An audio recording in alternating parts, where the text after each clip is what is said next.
মা মাটি ডাকছে, তারেক রহমান আসছে। চেয়ারপারসন জনাব তারেক রহমানের স্বদেশ প্রত্যাবর্তন উপলক্ষে যারা দূর দূরান্ত থেকে আসবে তাদের উপলক্ষে আমরা এই খাবারের আয়োজনটা করেছি।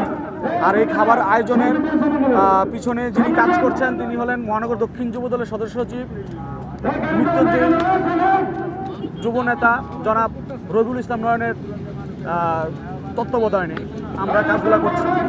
আমরা আসলে এটা আনলিমিটেড, আমরা একবার শেষ হবে আরেকবার বসাবো, ঠিক আছে? আনলিমিটেড, এই জায়গায় কোনো আমাদের সংখ্যা বলতে পারতেছি না।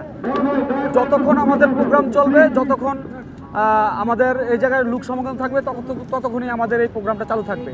এই দেশের আপামর জনতা তারেক রহমানের জন্য অপেক্ষা করছে, যিনি ওনার অনেক ত্যাগের বিনিময়, ওনার অনেক চেষ্টা, ওনার অনেক প্রচেষ্টার মাধ্যমেই কিন্তু আজকে স্বৈরাচার হাসিনার পতন হয়েছে। জনাব তারেক রহমান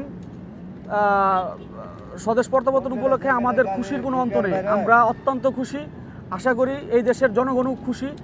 মানুষ তারেক রহমানের জন্য অপেক্ষা করছে। একটা কথা আছে না, মা মাটি ডাকছে, তারেক রহমান আসছে।